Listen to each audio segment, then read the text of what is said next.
Então, obrigado pelo convite, obrigado a toda a organização. E é muito legal estar aqui com vocês no dia de hoje para a gente conversar sobre um tema que eu amo muito, né? E um tema que eu escolhi tratar, né, diariamente ali. Então, todas as minhas interfaces dentro da organização, dentro da Nestlé, são voltadas para branded content, né, o conteúdo de marca. Espero trazer algumas reflexões aí e dividir um pouco da minha experiência e de um pouco dos assuntos que eu venho conversando, tanto dentro da empresa, com os meus colegas. Eu também tenho a oportunidade de dar aula no curso de inteligência digital da Miami School e falo bastante também sobre isso. Então, trago aqui bastante reflexões, vou tentar ilustrar com alguns cases, algumas coisas, mas principalmente a gente conversar e estabelecer um pouco de um pensamento crítico sobre o que é esse tal conteúdo de marca ou branded content que todo mundo fala. Então, podemos passar aqui tá aqui o passador. Desculpa, pessoal. Então, como a Márcia falou, sou o Rafa Guaranha, eu sou líder do Content Studio da Nestlé, que é uma área híbrida, né? É uma parceria entre a Nestlé e a Ogilvy. E nós somos essa área mista que é responsável pela estratégia digital, complementando as agências líderes, né, das grandes marcas da Nestlé, e liderando também as estratégias digitais para as principais marcas da empresa, né? A gente cuida de 42 marcas, então é legal que são muitos assuntos, é muito dinâmico o nosso dia a dia e a gente entra em contato com várias questões, né? Aqui eu já vou deixando todos os meus contatos, fiquem à vontade para a gente trocar, vocês vão estar mandando as perguntas aí pelos comentários do evento, mas se por um acaso tiver alguma questão que queiram dividir, que não seja respondida ao longo do nosso papo, fiquem à vontade para me contatar, tá bom? E aí começo com uma pergunta, né? O que é esse tal branded content? Então, traduzindo rapidamente, esse conteúdo de marca, né? Para além do óbvio, né? São conteúdos que as marcas fazem, né? E aí, o principal ponto é pegar nessa palavrinha aqui que é conteúdo. O que é conteúdo? Conteúdo é alguma coisa que não tem um formato estabelecido, que tem a capacidade de adicionar algo a alguém, né? Leva uma informação que faz com que essas pessoas sintam que, no fim, né, dessa comunicação, ou no fim dessa história, elas aprenderam uma coisa nova, né? Nada mais é essa palestra, né, esse dia todo de palestras, de discussões, tem como propósito ser conteúdo, né, para vocês que estão aí assistindo. Então, o principal ponto do branded content é a gente sempre lembrar que a gente precisa focar no conteúdo, né? E para falar de conteúdo, a gente tem que falar não sobre as marcas, a gente tem que falar sobre as pessoas, né? Porque o que guia, o que é relevante, o que deve ser dito ou o que será consumido, né, de uma forma ativa, né? O branded content ele se diferencia da publicidade tradicional porque a publicidade tradicional ela tem um propósito interruptivo, né? O que é o intervalo? O intervalo é uma coisa que acontece entre dois momentos, né, daquele conteúdo que você se propôs a ter. Então ele é uma interrupção. O branded content tenta ser uma coisa oposta a isso, né? Que não é um conteúdo interruptivo das pessoas, né? Então ela se baseia no interesse. Então, pensando nas pessoas, como que eu faço, né? Como que eu começo a definir o que é esse conteúdo relevante? Então a primeira coisa é, para nós gerarmos interesse, a gente precisa entender com quem nós estamos falando. Então, para além de entender com quem sobre o meu desafio específico, por exemplo, o Spotify vai entender o comportamento dos usuários da sua plataforma de streaming, a Estapar vai entender sobre os seus usuários, sobre os seus clientes, né? Mas para além do que define ali o interesse de cada um, as especificidades dos clientes, a gente tem um macro contexto que ele é comum a todos. Então, em vez de trazer um case específico, eu quero falar um pouquinho sobre o contexto, né, em que nós todos estamos inseridos nesse momento e que tem uma relevância máxima aqui no nosso evento, né, que é falar um pouco sobre o digital, né, que é uma coisa que hoje em dia já não diz mais respeito a uma parcela jovem de uma população ou de early adopters de alguma coisa, né, específica. Não, o digital já está em tudo, né? Então, para entender um pouquinho mais sobre as pessoas, sobre o contexto em que elas estão inseridas, eu sempre gosto de começar do começo, né? O ser humano é um animal social. Então, começando daí, eu acho que a gente começa outro nível de conversa, né? Porque a gente começa a entender que o conteúdo começa sobre as relações, sobre essa nossa capacidade de conversar. Então, estabelecer que tudo começa a partir de conversas e tudo começa da criação e da abertura de novos canais de contato e de diálogos, esse, na verdade, para mim, é sempre o ponto de partida de qualquer comunicação que pretende ser menos interruptiva e mais uma construção de diálogo com os nossos consumidores. Então, tem um vídeo maravilhoso do Facebook, né, da empresa agora renomeada, a Meta, né? Esse vídeo já tem alguns anos, mas eu acho ele maravilhoso e ele fala um pouquinho sobre isso, né? Sobre o propósito do Facebook, que na verdade é o propósito de todas as redes sociais e quase todas as plataformas, ou quase todos os super apps, quase tudo que a gente está falando aqui. Eu vou só pedir desculpa, fazer um texto legal, eu não achei esse vídeo legendado, então eu fiz a geração automática do YouTube da legenda, então a legenda não está maravilhosa, mas para ser um pouquinho mais inclusivo aí, eu preferi trazer assim, mesmo com os errinhos ali, eu acho que vai dar para entender. Então vamos passar.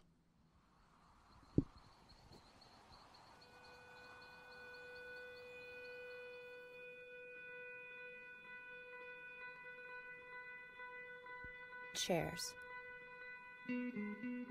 Chairs are made so that people can sit down and take a break. Anyone can sit on a chair, and if the chair is large enough, they can sit down together and tell jokes, or make up stories, or just listen. Chairs are for people, and that is why chairs are like Facebook. Doorbells, airplanes, bridges. These are things people use to get together, so they can open up and connect about ideas and music and other things that people share.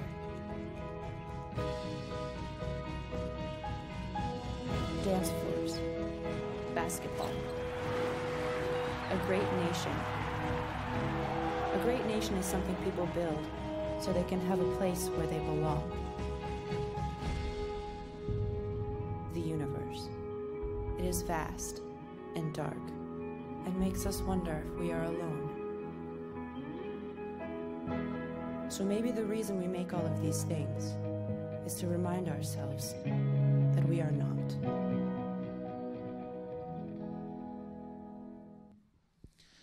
Bom, o que eu acho incrível desse manifesto, né, desse vídeo, é a capacidade de conseguir traduzir uma coisa super complexa, né, como todas as discussões que a gente vê através de redes sociais, ou sobre o momento que a gente passa da nossa sociedade, ou como as pessoas interagem, ou como elas convivem entre si, em uma coisa simples, né, que é o Facebook, ou o YouTube, ou o Instagram, o TikTok. Todas essas coisas têm a mesma premissa que uma cadeira, né? A cadeira ela é feita para que as pessoas consigam se reunir, né, em torno de um mesmo assunto e descobrirem que elas não estão sozinhas, né? Eu acho, além de um texto muito bem feito e poético, eu acho que traduz muito bem um pouco sobre o que a gente vai falar aqui, né?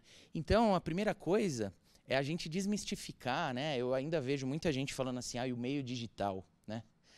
Eu acho que essa é uma ideia um pouco já superada, né, de que o digital não é mais um meio, faz muito tempo, né? O digital é um comportamento, porque eu vou falar um pouquinho mais sobre esses dados, mas eu tenho certeza que ao mesmo tempo que vocês aí estão nos assistindo, vocês podem estar na casa de vocês com a TV ligada, né? E isso não quer dizer que vocês não estão prestando atenção, vocês estão com o celular do lado aí, respondendo o WhatsApp dos seus amigos sobre alguma coisa que vocês podem estar combinando ainda para esse final de semana ou para o final do ano, né? Ou falando com uma pessoa que esteja do outro lado do mundo. Então, o digital, ele permeia tudo, né? Então, você não pode mais excluir. O digital não é um meio porque ele não pode ser separado, ele não pode mais ser dissociado de nenhuma das nossas atividades hoje em dia. Hoje a gente vai correr, né? Eu gosto de nadar. As pessoas estão conectadas nadando, né? Quase todo mundo na piscina hoje está com um smartwatch, né, para ficar ali traqueando a sua atividade física. Isso era inconcebível pensar que uma atividade que é nativamente desconectada, né, que as pessoas vão lá para, na verdade, se desconectar, é o meu caso, tem um dia cheio, eu vou nadar, vou relaxar. Não, as pessoas continuam conectadas mesmo dentro da água, né, mesmo debaixo d'água, isso não é uma força de expressão. Já tem, né? Eu adoro essa matéria aqui do The Guardian que fala como o Instagram está mudando o jeito que a gente desenha o mundo, né? Tudo isso é conteúdo de marca. Quando o Futuro Refeitório foi inaugurado aqui em São Paulo, as nossas timelines, né? Lógico que é uma bolha, mas a minha timeline foi invadida por um lugar que tinha um neon que estava escrito assim, deve ser aqui. Né? E isso gerava interesse nas pessoas de irem até lá. Por quê? Porque as pessoas querem aquela foto, as pessoas querem consumir isso. Né? Então, você começa a ver como conteúdo pode ser tão simples quanto um neon na parede. Por quê? Porque isso encurta distâncias do diálogo, isso gera desejo, isso faz com que as pessoas queiram viver aquela experiência. Né? E a foto é o conteúdo, né? que as pessoas geram a partir das suas experiências. Tem esse podcast, né, que o Futuro é Phygital, que discute um pouquinho sobre isso, né, sobre essa intersecção, né, entre o mundo físico e o digital. Recentemente, né, no começo desse ano, a Gucci lançou um tênis, né, que é só uma realidade aumentada, né, por $15, se eu não me engano. Então, assim, uma marca, uma grife lançando, né, dentro desse comportamento do fast fashion, já que as pessoas compram tênis, compram roupas para usar tão poucas vezes, porque elas querem ser vistas ou elas querem dividir essa experiência nas redes sociais, por que não ter roupas que nem existem, né, nesse mundo físico? E é muito louco a gente pensar no não existe, porque, por exemplo, a geração Z, ela já nem dissocia mais, ela não fala mais sobre isso. Ah, isso existe, isso não existe. Não. O digital é tão real quanto o mundo físico. Né? Então, esse tênis da Gucci, ele existe. Os NFTs vendidos, né, por milhões de dólares, né, arte digital vendida. Você falar que não existe? Sim, existe. Né? Ela é, hoje, uma realidade tanto quanto o mundo digital. E é nesse mundo que a gente está inserido. Eu gosto de trazer aqui essa provocação, essa reflexão, que essa coisa antiga de a gente falar a tecnologia está nos tornando antissocial. Quem não ouviu isso? Isso foi falado quando chegou o jornal, né? Quando chegou a mídia impressa. Isso foi falado quando chegou o rádio. As pessoas não vão mais querer se deslocar para ir ver as pessoas fisicamente, porque agora elas conseguem ouvir as pessoas através de um device. Né? Quando chegou a TV. Então isso é normal. Na verdade, isso é só, o nosso medo de abraçar o novo. Então, eu sou um pouco contra essa ideia, eu sempre gosto de trazer essa frase, porque todo mundo já ouviu isso e eu acho que é o oposto disso, porque, como eu trouxe no vídeo do Facebook, eu acredito sim que as coisas são construídas, na verdade, as coisas que têm sucesso, elas são construídas a partir do comportamento das pessoas. E se ela é construída a partir do comportamento das pessoas, a gente vai dar um jeito de conectar, de se tornar social, né? Mas também é uma verdade que a gente vive em um contexto de escassez de atenção. Isso é uma máxima verdadeira. Né? Isso daqui são números de 2020, o estudo de 2021 ainda não saiu, está para sair, geralmente sai em começo de janeiro. Isso daqui é o número de dias que o brasileiro passou na internet em 2020. Então, dos 365 dias, 145 dias completos é o número de dias que a gente passou na internet. Né? São 9 horas e 17 todos os dias. O brasileiro lidera o ranking global, né, de tempo por dia na internet. Isso daqui, números de 2020 também, é o que acontece em 60 segundos na internet. Né? Então, são milhares, né, algumas centenas de milhares de horas assistidas no Netflix em um único minuto na internet. Né? Aqui eu não estou conseguindo ler exatamente porque está pequenininho, mas são quase 200 mil tweets em 60 segundos, 19 milhões de mensagens trocadas pelos apps de mensagem instantânea. Então, assim, é muita informação por segundo, né? por minuto. Então, a nossa mensagem, a gente tem que lembrar que ela está inserida nesse contexto altamente competitivo. Né? E as pessoas estão conectadas o tempo todo, né? Dei o exemplo da natação, alguns exemplos aqui, né? 93% das pessoas assistiram vídeos diariamente em 2020. 86% fizeram compras online. A gente teve um aumento de 200% nos podcasts, né? 2 vezes, aí eu falei um pouquinho do brasileiro, né? A gente passou 2 vezes mais tempo na internet que a média global, né? Então o brasileiro ama essa coisa chamada internet e não tem, e já é hoje uma relação simbiótica, né? Não dá mais para dissociar, a gente não imagina mais a nossa vida desconectada. Então, o nosso concorrente, né? Seja a gente postando a nossa foto ali no Instagram e quer um biscoito, né? Que é o famoso elogio de alguém que você esteja interessado, ou seja um conteúdo de marca, a gente está concorrendo com o Baby Yoda, né? Com a figurinha super bonitinha e fofinha ali de um personagem da cultura pop, ou a discussão sobre a vacina, ou sobre o gatinho mal-humorado, né? Esses são os nossos concorrentes, né? E lembrando, como eu falei já para vocês, que vocês devem provavelmente estar com o celular aí, 76% dos americanos declararam em 2019 já assistir TV com o celular na mão. Então isso não é mais a exceção, isso é a regra, né? 76% das pessoas. 60% dos brasileiros só acessam a internet via celular, nem tem desktop, né? E 99% declarou possuir o aparelho. Então a gente pode dizer que é realmente a regra, né? 1% aí, pessoas ou muito marginalizadas ou muito outliers do tipo, escolhi, né? Não estar ali nesse mundo, né? Existem ainda essas pessoas e eu acho que deve ser um baita desafio, né? Viver num mundo como hoje para elas. 45% das crianças até 8 anos já têm seus smartphones, né? Então esse comportamento já... Ontem eu estava vendo um meme no Instagram e falou assim, qual é o seu meme, né, da geração X? O meme da geração X eu tive aula de informática na escola. Porque é tão natural isso hoje que uma criança nunca vai pensar que vai ter aula de informática, porque isso é nativo, né, das pessoas hoje em dia. Não existe mais essa coisa de você ser apresentado a esse mundo, né, dos computadores. Isso já vem.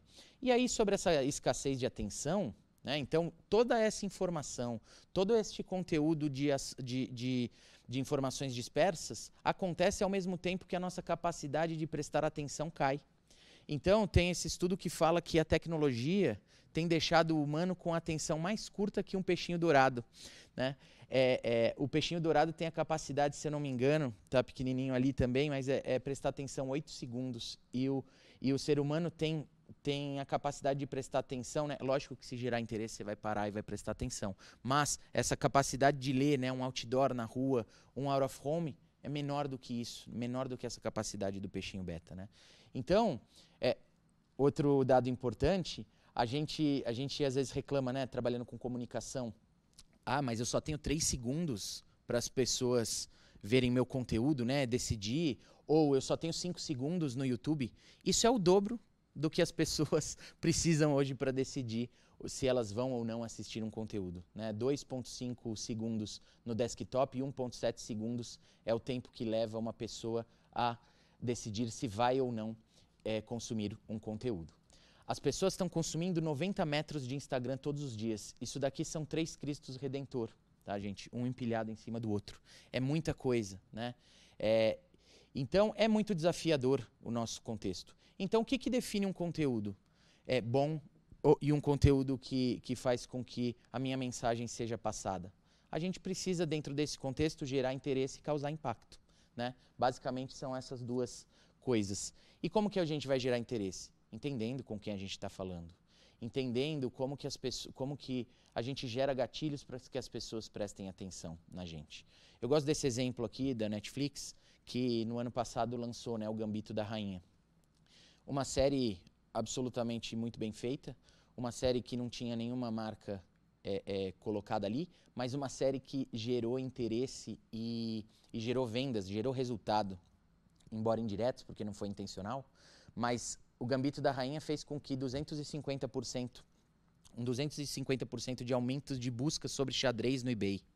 500% de aumento entre os jogadores do chess.com. As pessoas... Eu baixei Eu assisti a série, eu jogava xadrez com meu pai quando eu era criança, eu baixei app. Eu fui um desses, né? O livro virou best-seller 37 anos após o lançamento, né? Não era um livro best-seller. Então, assim, o conteúdo tem a capacidade de gerar resultado, de gerar negócio, né? De fazer com que as empresas se transformem. Quem não lembra, né, do Red Bull, quando fez uma pessoa pular da estratosfera, né? Gerou uma conversa gigantesca, né? Porque Red Bull é sobre isso, né? Sobre sonhar, sonhar alto, sobre grandes feitos, né? Então, o conteúdo é sobre isso, sobre construir conversas e gerar gatilhos para que a sua comunidade, né, seja você construindo a sua comunidade, seja um micro-influenciador, um grande influenciador ou uma grande marca, você precisa construir comunidades, né, ao redor dos seus assuntos. E então o conteúdo ele tem essa premissa de gerar conversas e gerar gatilhos para que as pessoas falem com você. E um pouquinho aqui de alguns estudos também, falando que o branded content gera recall 60% maior que outros tipos de publicidade, né? Então, isso vem se intensificando ao longo dos anos, né? Tem outra pesquisa que fala que gera recall 5 vezes maior. Por quê? Porque tem essa capacidade de se conectar com as pessoas, né? Então, se conectando com a palestra do Kleber aqui anteriormente, isso tudo é dado para a gente gerar decisões, né, de como lidar com a nossa comunicação, né? Então, um resumo, né? O que é o branded content? É essa comunicação menos interruptiva. É menos sobre interromper, anunciar e veicular e mais sobre conversar, interagir, socializar com a nossa audiência, né?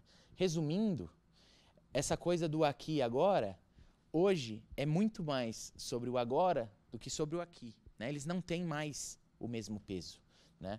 A gente continua sendo aqui agora, mas o aqui é um conceito um pouco mais líquido, né? Não tem mais uma fisicalidade, né? É sobre isso que se propõe aqui a conversa sobre o Phygital, né? O aqui é um conceito um pouco mais amplo, mas o agora continua sendo o agora, né? Então, ser relevante nesse ambiente digital é estar presente e contextualizado corretamente, né? No lugar, na hora, na forma, né? Então, o lugar eu falei, o lugar é um pouco mais... O lugar não é só mais físico, né? O lugar pode ser uma rede social, né? Desculpa, gente, que estava animado e aí veio as duas coisinhas aqui quando eu transformei em PPT. Mas o que eu disse ali é que cada rede social hoje elas estão se confundindo do ponto de vista de formatos, né? Não sei se todo mundo aqui sabe, mas o YouTube tem formato Stories, né? Também. Então, assim, hoje o que define uma rede social não é mais os seus formatos. Antes era, né? A gente falava assim, o Twitter é o lugar onde eu escrevo, 140 caracteres. O Instagram é onde eu posto foto. O Facebook é onde eu coloco lá uns vídeos, né? Porque o Instagram não começou com vídeo. O LinkedIn é onde eu coloco lá os meus textões falando dos meus feitos profissionais. Não. Hoje tem todos os formatos em quase todas as redes, né? O Twitter tem até o Spaces, né? Que são as salas de troca por áudio, como por exemplo o Clubhouse. Então, as plataformas elas ficam muito complexas, mas cada plataforma inspira comportamentos diferentes. E comportamentos diferentes, como a gente viu, são oportunidades diferentes também, né? Eu gosto de trazer esse exemplo aqui do Clebinho, não sei quem conhece, uma figura aí do nosso mercado, hoje ele está na 99. Eu gosto de trazer esse porque ele, como ele é um entusiasta das redes sociais, ele exemplifica bem o que é a mesma pessoa, né? Kleber Paradella aqui, e nas redes sociais ele é diferente em cada uma delas. Então no Instagram ele está lá postando foto das viagens dele, no LinkedIn ele está falando da 99, no Spotify ele está colocando o podcast lá de Real Crime, no TikTok ele está tirando onda, no Facebook ele está se conectando com os amigos da escola. Então, a gente não pode achar que uma comunicação ela é relevante igual em todas as plataformas. E se ela não é relevante igual em todas as plataformas, a gente precisa comunicar de formas diferentes em cada uma delas. Trouxe 2 exemplos aqui do que a gente fez, de ondas que a gente surfou na Nestlé. Quando chegou o Clubhouse no Brasil, olha que interessante a curva de interesse ali, né? Começando em fevereiro, como explodiu, né? O interesse pelo Clubhouse. E nessa semana a gente já lançou, para testar o formato, para conversar com a nossa audiência, a gente lançou o Sport Talks de Nescau. E isso gerou conversa, né? Isso gerou interesse e isso gerou mídia espontânea, né? Pessoas falando sobre as nossas marcas. Por quê? Porque isso era relevante naquele momento. A marca estava se propondo a aprender junto com as pessoas sobre uma nova plataforma.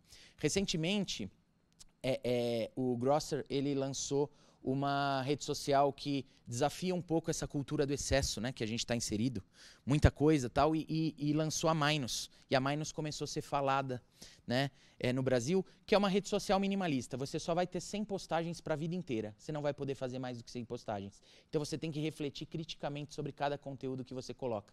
Tem gente que posta 100 conteúdos num dia hoje, gente. Então essa rede social veio para desafiar isso.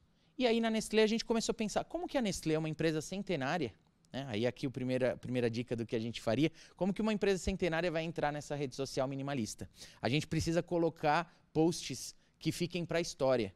Então, vamos fazer uma comunicação que a gente vai dedicar os 100 posts aos 100 anos de história da Nestlé no Brasil.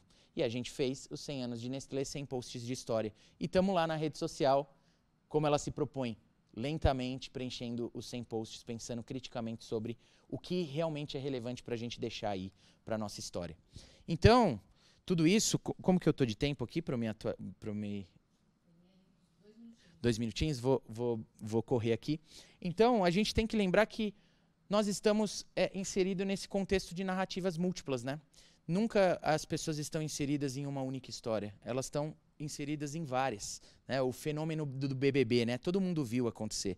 A evolução do BBB, eu gosto muito de pegar o jargão de 2 apresentadores, né?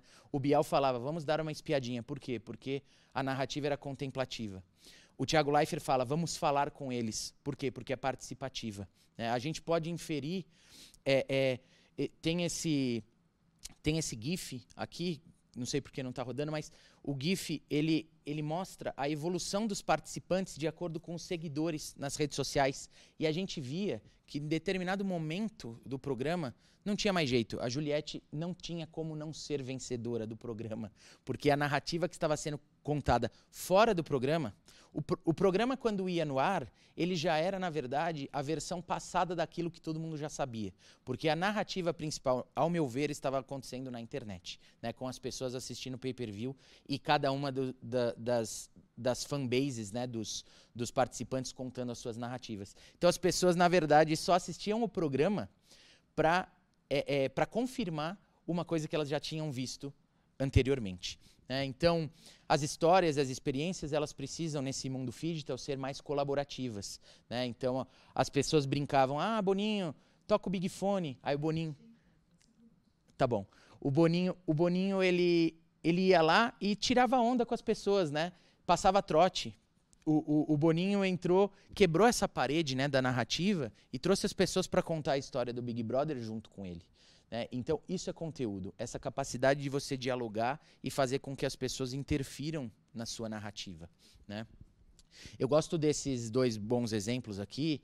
No digital, a proximidade e a verdade, elas são mais valiosas do que o refinamento.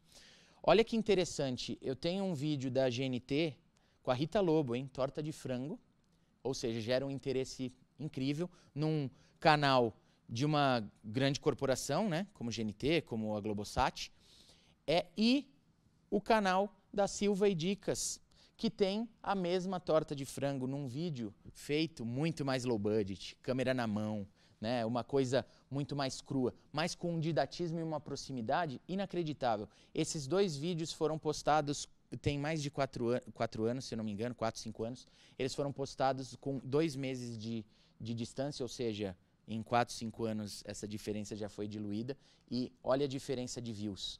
O vídeo de cima, 1 milhão de views e o vídeo de baixo, 16 milhões de views. Por quê? Por causa dessa proximidade e dessa verdade que a linguagem mais crua, né, ou uma linguagem verdadeira traz para as pessoas. Por quê? Porque as pessoas entendem que, olha, essa pessoa aqui, ela tem os mesmos desafios que eu, né? A empatia é muito forte, né? Opa! Então, as conversas como gatilho, né? Um outro exemplo, agora eu dei uma corridinha, até atrasei quando eu estava fazendo essa apresentação, porque eu queria trazer esse exemplo. Todas as marcas veem a Black Friday como uma oportunidade do quê? De gerar vendas, né? E na minha área a gente sempre fala, a gente está comprometido, lógico, com o resultado da companhia, mas a gente está comprometido com a construção de relacionamento com os nossos consumidores. Então a Black Friday para a gente não é só uma oportunidade de vendas. A Black Friday é uma oportunidade da gente gerar conversa. Então, quando nós temos uma marca como Kit Kat, que tem como premissa, né, o Have a Break, Have a Kit Kat, a gente falou, vamos transformar a Black Friday num momento para a gente conversar com os nossos consumidores e transformar, para nós vai ser a Break Friday. A gente vai pegar o comportamento dos arrependidos da Black Friday. Então, assim como os atrasados do Enem, que acontece todo ano tem as pessoas reclamando de compras mal feitas na Black Friday.